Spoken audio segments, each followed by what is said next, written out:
I'm living very much in the moment, so everything I do now is very much the same what I did before, kind of.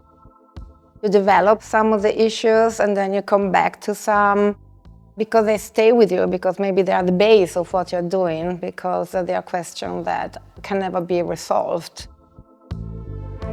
At the beginning, I was very much interested in the relation between the construction of sexual identity and architecture.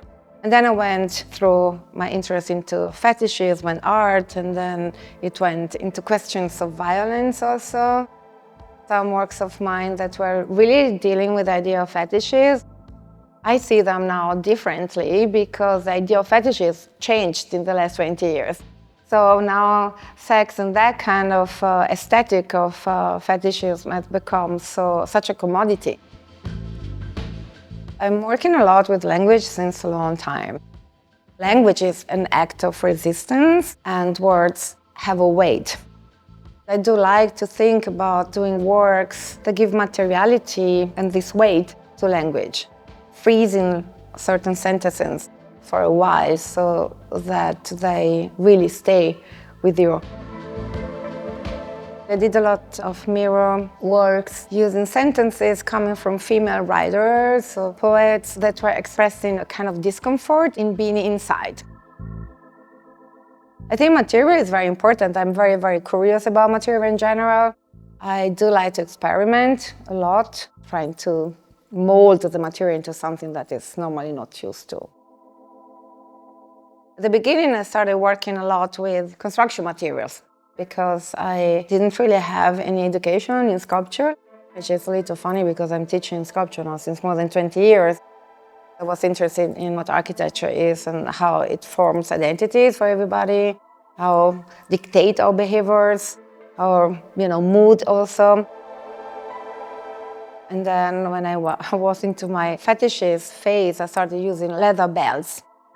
I'm waving all these belts, and I like the idea of creating a sort of textile out of this material that, of course, is not intended to be woven with. The material that is related to military forces or to violence, maybe. In the last 10 years, I'm creating a lot of sculptures using glass. Glass is something that really surprises me also during the process of doing it. It's such a soft, liquid material that you never really know what is coming out at the end. And it's very fragile, but it's also very strong at the same time. And it's also something I like a lot. Maybe almost of all materials I use. In 2007, I went to New Orleans to prepare work for the biennial. That's the way that the series Hurricane and Other Catastrophes started. It was just a few years after the Katrina disaster that happened there.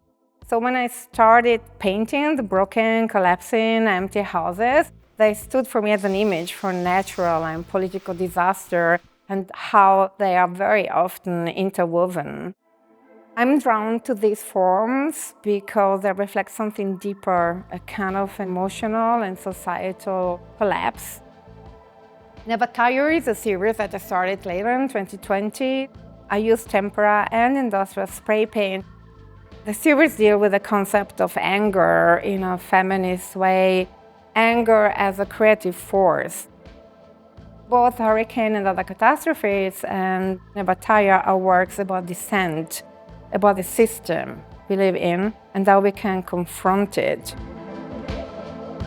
I hope my work makes people think about ideas, but also through the material that I'm using. Lots of my sculptures and installations are really asking for almost a direct response or participation from the public. It's a language that I hope make people think a little bit different, a little bit deeper, a little bit off the way they normally do about things, yeah.